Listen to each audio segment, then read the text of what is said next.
এখন আমার তো সামনে ওরা, এই সামনে এরা কি গন্ডগোল শুরু করে দিছে।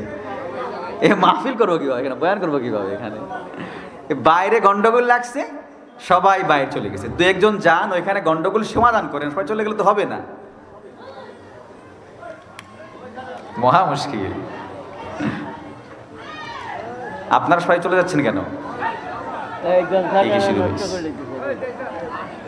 ভাই মাহফিলটাকে লন্ডভন্ড করা হয়ে গেল তো।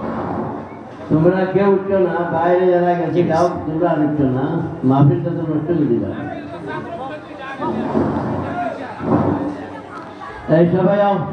মাদ্রাসার কর্তৃপক্ষকে বলছি, অনুরোধ করছি, এখানে পরিবেশটাকে একটু সুন্দর করেন। পরিবেশটা ঝামেলা হয়ে গিয়েছে, এখানে গন্ডগোল হচ্ছে। মেহরবানি করে যারা গেটের সামনে আছেন আপনারা সবাই ভিতর চলে আসেন, কিচ্ছু হয় নাই, আপনারা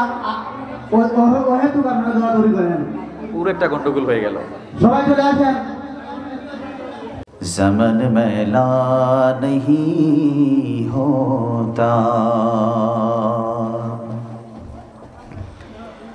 ज़मीं मैली नहीं होती, ज़मन मैला नहीं होती,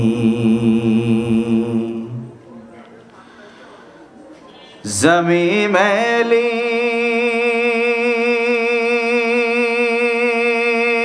नहीं होती, ज़मन मैला नहीं होता, ज़मीं मैली नहीं होती, ज़मन मैला नहीं होता, मोहम्मद के गुलामों का कफन मैला नहीं होता, मोहम्मद के गुलामों का कफन मैला नहीं होता, मोहब्बत कमली वाले से जज्बा है सुनो लोगों, मोहब्बत कमली वाले से वो जज्बा है सुनो लोगों, ये जिस मन में समा जाए वमन मैला नहीं होता, या जिस मन में समा जाए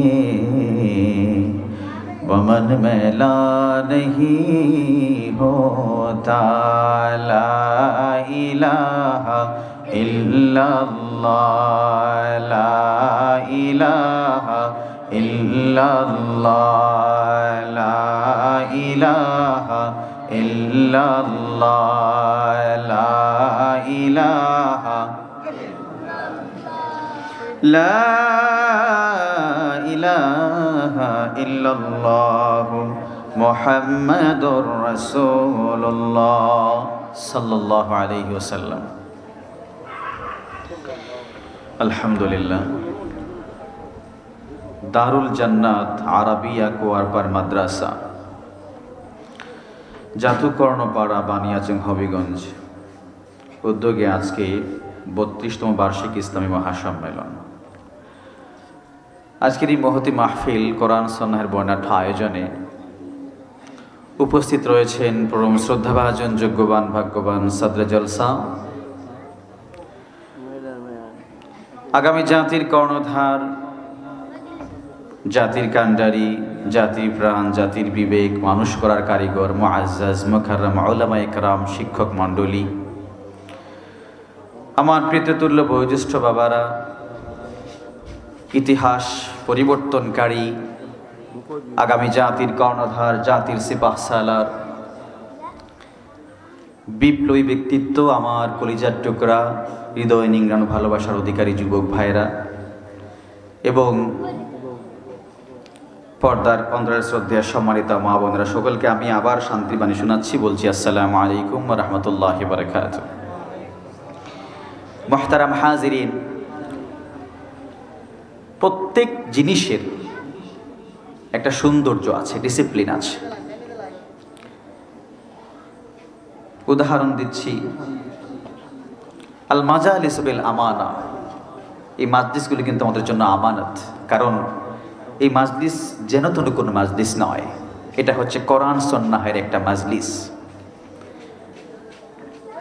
হাদিসে এসেছে, নবী আমার বলছেন, ইযা মারারতুম বিরিয়াজিল জান্নাহ ফারতাউ, যখন তোমরা জান্নাতের বাগান দেখবে, জান্নাতের বাগানটা বিচরণ করবে। কথা বোঝা যায় তো? আমার কথা বুঝতে পারতেছেন? বলবেন একটু, কথাটা বলবেন। ওমা রিয়াজুল জান্নাহ ইয়া রাসূলুল্লাহ, দুনিয়াতে জান্নাতের বাগান আবার কোথায়? নবী আমার বললেন, হিলাকুল যিকর, যেই সমস্ত মাজলিসে মাহফিলে আল্লাহ সুবহানাহু ওয়া তাআলার বরত্বের কথা, আজমতের কথা আলোচনা করা হয়, এই সমস্ত মাজলিসকে, মাহফিলকে বলা হয় জান্নাতের বাগান। সুতরাং এই জান্নাতের বাগানটা সুন্দর হওয়ার দরকার আছে না নাই? আমরা দুনিয়াবি অনেক মাজলিসকে, দুনিয়াবি অনেক সভা আচার অনুষ্ঠানকে কত সুন্দর করার চেষ্টা করি, কিন্তু এটা তো একটা কোরআন সুন্নাহের মাহফিল। এই মাহফিলের সৌন্দর্য আমার এবং আপনার সকলের দরকার এটাকে শৃঙ্খলাবদ্ধ করা। এই যে মাঝখানে ফাঁকা জায়গা আছে, আমি অনুরোধ করছি ভরাট করে দিন। ইনশাল্লাহ আলোচনায় আমারও মনোযোগ আসবে, আপনাদেরও ভালো হবে ইনশাল্লাহ। আমরা ফাঁকা জায়গাটা ভরাট করে নিই। আমার অনুরোধ থাকলো, আবেদন নিবেদন থাকলো আপনাদের খেদমতে, কারণ এই মাজলিসগুলো হচ্ছে আমাদের জন্য আমানত। এই মাজলিস সৌন্দর্য রক্ষা না হলে খোদার কাছে আমাদের জবাবদিহি করা লাগবে। এখানে ছোট ছোট বাচ্চারা আছে, সোনামণিরা আছে, কথা বলবে না, মনোযোগ দিয়ে বয়ান শুনবে। কারণ আগামী জাতির জন্য তোমরা হচ্ছে কর্ণধার, তোমরা হচ্ছে সেই অথই যে তরি আছে, তরির একান্ত মাঝি হলে তোমরা। সুতরাং তোমরা মনোযোগ দিয়ে শুনবে আলোচনা, কথাবার্তায় লিপ্ত হবে না। মুহতারাম হাজিরিন, আমি আপনাদের এলাকায় নতুন এসেছি। এখন আমি যদি আপনাদেরকে বয়ান করতে গিয়ে যদি কোনো কিছু বোঝাতে না পারি, আমি সেই ক্ষেত্রে যদি বিফল হয়ে যাই, তাহলে আমার পেছনে বদনামের কোনো সীমা নাই। কোত্থেকে হুজুর একজন আসলো, কিছুই বুঝলাম না। এজন্য আগে থেকে একটু সিগন্যাল দেবেন যে কথা বোঝা যায় তো, কথা বুঝতে পারতেছেন তো, আমার কথা বোঝা যায়, একটু বইলেন একটু। না হলে তো ওই যে ইরাকের একজন অধিবাসীর মতো হয়ে যাব। ইরাকে ফার্সি ভাষা চলে তো কেউ বুঝে না। বাংলাদেশে একজন ইরাকের অধিবাসী আসছিল, এসে এমন মুসিবতে পড়েছে, মানুষও মুসিবতে, সে মুসিবতে, তার ভাষা কেউ বুঝে না, তার ভাষা কেউ বুঝে না। তো যাই হোক, তো ভাষা না বুঝুক, এখন যেটা বুঝছে তো বুঝছেই। তার ঘটনাটা আশরাফ আলী থানভী রহমতুল্লাহ আলাইহি খুব সুন্দর উল্লেখ করেছিলেন তার মালফুজাতের মধ্যে, যে সে গিয়েছে হিন্দুস্তানে, তার ভাষা কেউ বুঝে না। এখন কাফেলার সাথে গিয়েছিল, এখন কাফেলার সাথে গিয়ে কাফেলাকে হারাই ফেলছে। কাফেলার কাছে তার মাল, টাকা পয়সা সব কিছু। ঘুরাইতে ঘুরাইতে ঘুরাইতে পেটে লাগছে খিদা, পকেটে টাকাও তো নাই। তো দেখছে ওইখানে হোটেলের যে বয় যারা আছে, যারা চাকরি করে, ওরা ডাকতেছে, আসেন ভাই খেয়ে যান, মজার খাবার, রুই মাছ, কাতলা মাছ, বোয়াল মাছ। মনে হয় যেন দাওয়াত দেয় আর কি। তো সে ভাবছে দাওয়াত দিতেছে, যখন ঢুইকা যাই, আর ভাষাও তো বুঝে না, মনে হয় দাওয়াতই দিতেছে। ঢুইকা গেল। এখন ঢুকার পরে যখন ব্যক্তি এসে বলল, ওই যে বয়সে বলল যে আপনি কি খাবেন, এটা আছে সেটা আছে, হাত দিয়ে ইশারা করছে, যা আছে সব দাও। দিছে, সেও খাইছে, খিদা লাগছে তো। খাওয়া দাওয়া করে সলিমুল্লাহর মতো ঘর থেকে বের হয়ে যায়। ডাক দিছে মহাজন, ওই সলিমুল্লাহ দিকে আয়, বিল কই। সে তার ভাষাও বুঝে না, পকেট জারাজারি করে, এখন টাকা নাই, পয়সা নাই, ধুম খালি। হায় হায় রে, এত খাবার খাইছে, একসাথে ব্যবসা করলেও তো আমি লাভ তুলতে পারবো না, এটা ধরো। তো দেখা যায় অনেক সময় মহাজন রাগ করছে, তার মাথাটা কামাই দিস, মাথাটা কামাইয়া দেওয়ার পরেও তার রাগ সামলাইতে পারছে না, মাথার মধ্যে আলকাতরা ঢাইলা দিস, তাও শেষ নাই। তারপরে করছে কি, তারপরে দেখা যায় এই বেশি করতে নয়েজ করতেছে, ইকো বেশি নয়েজ করতে, হালকা একটু ইকো কমান রেবাব দেন। তো যাই হোক, তো ছোট ছোট বাচ্চাদেরকে দিয়ে মিছিল দিয়া গাদার উপর তুলে ছাইরা দিস। এখন যাই হোক, পরিশেষে কাফেলা পাইছে, নিজ এলাকায় গেছে ইরাকে। তো তার একজন বন্ধু তাকে জিজ্ঞাসা করলো, দোস্ত তোমার হিন্দুস্তানের সফর কেমনে হইল, কেমন হইল? আরে দোস্ত বইল না, হিন্দুস্তানের সফর খুব ভালোই হয়েছে। তো করছে একটা, বুঝছে আরেকটা। হিন্দুস্তানের সফর অনেক ভালো হয়েছে। কি ভালো হয়েছে? গেছিলাম। সমস্যা কি? সমস্যা কি এখানে? এখানে কি সমস্যা ভাই? মাহফিলের সামনে যদি এখানে অশৃঙ্খলা বিশৃঙ্খলা হয় তো বয়ান করা মুশকিল হবে।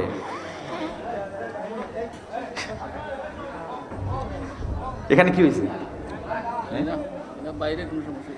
এখানে বাইরে যদি ঝামেলা হয় তাহলে মাহফিল এখানে হয়ে লাভটা কি? আর সব তো ঝামেলা দিকে ধরতেছে। মাহফিল রাইখে একটু আগে জান্নাতের বাগানে কথা বললাম, এখন সব মাহফিল থইয়া দৌড় দেয়।